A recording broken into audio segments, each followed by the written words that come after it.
যে বসুন্ধরার মালিকাধীন east West মিডিয়ার নিয়ন্ত্রণে 5টি মিডিয়া রয়েছে। সেই 5টি কি?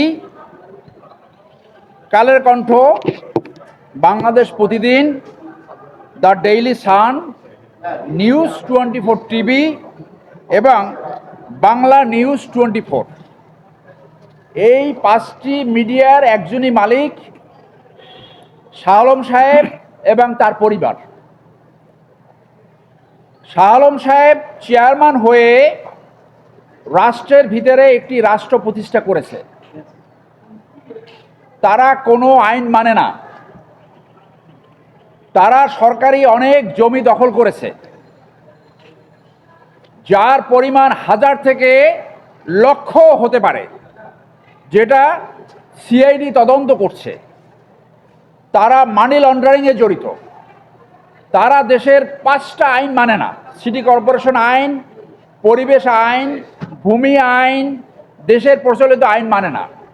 ইতিমধ্যে একটি পত্রিকায় লিড নিউজ হয়েছে।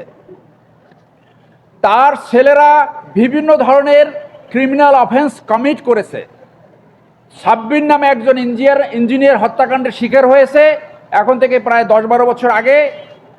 মুনিয়া ধর্ষণ এবং হত্যাকাণ্ডের শিকার হয়েছে। এছাড়াও বর্তমান প্রধানমন্ত্রীর বিরুদ্ধে মিস্টার শাহ আলম বলেছিলেন, একজন পলাতক আসামি যদি রাজনীতি করতে পারে তাহলে জেলখানা বসেও সবাই রাজনীতি করতে পারবে। ইতিমধ্যে আপনারা দেখেছেন, যখন এই দুর্বৃত্তায়িত ব্যবসায়িক গ্রুপকে আইনের আওতায় আনার জন্য একটি সরকারি সিদ্ধান্ত হয়েছে, সিটি কর্পোরেশনের আওতায় আনার জন্য, তারা এই 5টি মিডিয়া ব্যবহার করে জনস্বার্থের বিপক্ষে যে অপপ্রচার এবং বিভিন্ন ধরনের কূট চাল তারা দিয়ে যাচ্ছে। তাদের এই অপকর্ম, মানি লন্ডারিং, ধর্ষণ, খুন, জমি দখল, এই সমস্ত অপরাধের বিরুদ্ধে কেউ কথা বললেই তারা 5টি মিডিয়া ব্যবহার করে একসাথে অপপ্রচার এবং মানহানিকার মিথ্যা তথ্য প্রচার করতে থাকে। এই থেকে প্রফেসর ইউনূস সাহেব সহ অনেকেই বাদ যায়নি। আমি মুনিয়ার বোনের লয়ার, সেই জন্যে, শুধুমাত্র সেই জন্য আমার বিরুদ্ধে গত 10 বছর ধরে অনবরত মিথ্যা অপপ্রচার এবং মানহানিকার নিউজ প্রকাশ করে যাচ্ছে। তারা চাচ্ছে তার ছেলেপান যা খুশি তাই করবে, ধর্ষণ করবে, আনন্দ করবে, ফুর্তি করবে, কিন্তু ভিকটিম পরিবার একজন লয়ারও নিয়োগ করতে পারবে না। এই সমস্ত সিচুয়েশনে আমরা মনে করি এই মিডিয়া হাউজের সাংবাদিক ভাইরা তারা বাধ্য হয়ে এই অনৈতিক অপপ্রচার চালাচ্ছে। তাদেরকে আমি দোষ দেই না। তাহলে এই মিডিয়া হাউসটাকে আপনার পেশাদারিত্বে ফেরত আনতে হলে, মাফিয়া মুক্ত করতে হলে এখানে একজন প্রশাসক নিয়োগ করা জরুরি। সেই প্রেক্ষিতে আমি তথ্যমন্ত্রী, তথ্য সচিব, চেয়ারম্যান বিটিআরসি এবং ঢাকা জেলা প্রশাসক বরাবর প্রশাসক নিয়োগের জন্য আবেদন করছি। আমার আবেদনের ভিতরে বিস্তারিত আছে, কিছু পত্রিকার রিপোর্ট আছে, আপনারা দেখতে পারেন। এবং এটার কপি আমি দিয়েছি প্রধানমন্ত্রীর কার্যালয়, আইনমন্ত্রী, স্বরাষ্ট্রমন্ত্রী, ভূমিমন্ত্রী, গৃহায়ন ও পূর্তমন্ত্রী, অ্যাটর্নি জেনারেল, ডিজিএফআই, ডিজিএনএসআই, সচিব, আইন ও বিচার বিভাগ, স্বরাষ্ট্র মন্ত্রণালয় এবং ভূমি মন্ত্রণালয়। আমি আশা করি সরকার যে সিদ্ধান্ত নিয়েছে, বসুন্ধরা গ্রুপ অতি সত্বর দেশের আইনের আওতায় আসবে, সিটি কর্পোরেশনের আওতায় আসবে। এবং যাদের প্রতি আমি আবেদন করেছি, বিশেষ করে তথ্য মন্ত্রণালয়, বিটিআরসি, তারা অতি সত্বর একজন প্রশাসক নিয়োগ করে এই 5টি মিডিয়াকে পেশাদারিত্বে ফেরত এনে জনস্বার্থে এবং দেশের স্বার্থে তারা এই সংবাদ পরিবেশন করবে। প্রশ্ন হলো, একটি বিজনেস হাউস কি করে 5টা মিডিয়ার মালিক হতে পারে? দেশের ভিতরে রাষ্ট্রের ভিতরে রাষ্ট্র থাকতে পারে না। আপনি জানেন এমনও ভিকটিম রয়েছে যারা 20 বছর আগে জমির টাকা দিয়েছে কিন্তু এখন পর্যন্ত তাদেরকে জমি দেয়নি।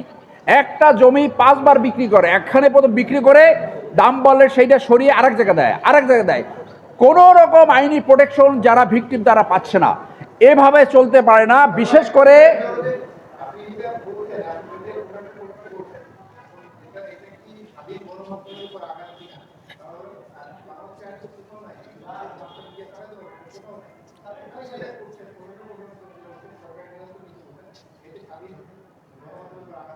না, আমরা বলছি যে মিডিয়া হাউসগুলা এটা চলমান থাকুক, কিন্তু এই মিডিয়াটাকে পেশাদারিত্বে ফেরত আনতে হবে। এইটা হলুদ সাংবাদিকতাকেও সারপাস করেছে, এটা হলুদ সাংবাদিকতার সাথে তুলনা করা যায় না। তার চেয়েও কারো বিরুদ্ধে একটা রিপোর্ট করবে, তার একটা কমেন্ট নেওয়া হয় না। মিনিমাম পেশাদারিত্ব, কারো বিরুদ্ধে একটা রিপোর্ট করলে তার একটা মন্তব্য নেবে। এইভাবে যা খুশি তাই করতে পারে না। আপনার আবেদন গৃহীত না হয় বা কেউ যদি পদক্ষেপ না দেখে তাহলে পরবর্তী আইন অনুযায়ী আপনার ব্যবস্থা নেওয়ার কি উপায় আছে? এক, আর দ্বিতীয় হলো আপনাকে নিয়েও আমরা দেখেছি যে তাদের মালিকানাধীন একটা প্রতিষ্ঠানে বড় একটা নিয়োগ হয়েছে। জি, অনেকগুলো, একটা না, অনেকগুলো নিউজ। হ্যাঁ, কিন্তু আপনি দাবি করছেন যে সেগুলো সব মিথ্যা সেই হিসেবে আমরা কোনো আইনি পদক্ষেপ নিতে তো আপনাকে দেখিনি না।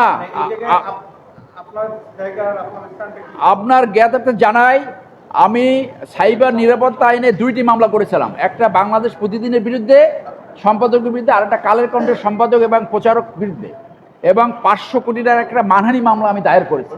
হ্যাঁ, ওর পরে। সো এরপরে যে ডিফেমেশন করছে, কয়টা মানহানি মামলা করবো আপনি বলেন? এখন আমি যে 500 কোটি টাকার মানহানি মামলা করেছি, শাহ আলম সাহেব কি করেছে? 5,000 কোটি টাকার মানহানি মামলা আমার বিরুদ্ধে করেছে। করুক, ওনার যদি কোনো ইস্যু থাকে উনি করতে পারে। ওর ভিতরে আইনি কোনো এলিমেন্টস না। আমি দেখেছি আরেকজনের বক্তব্য, সেইটা সে আমার উপরে একটা মামলা করেছে, করুক। সো আমি বলছি যে এগুলো তো আইনি প্রক্রিয়া চলছে, এবং আমাদের এই যে আজকে রিপ্রেজেন্টেশন, এইটার উপরে যদি সরকার ব্যবস্থা না নেয়, ডেফিনেটলি আমরা রিট করব। রিট করে সেটা হাইকোর্ট ডিভিশনে সেটা পরীক্ষা নিরীক্ষা হবে। এইভাবে মিডিয়া হাউস চলতে পারে কি না, জনগণের এবং জনস্বার্থের বিপক্ষে এইভাবে যাকে খুশি তাকে টার্গেট করবে এবং একাধারে 5টা মিডিয়া দিয়ে তাদেরকে অপপ্রচার, কুপ্রচার এবং ডিফেমেশন করতে পারি কিনা, সেটি আমরা হাইকোর্ট ডিভিশন এবং সুপ্রিম কোর্ট অ্যাপিলেট ডিভিশনের সামনে নিয়ে আসবো। না, প্রেস কাউন্সিলে আমরা অভিযোগ আমি দেব না এই কারণে, প্রেস কাউন্সিল একটা টুথলেস অর্গানাইজেশন।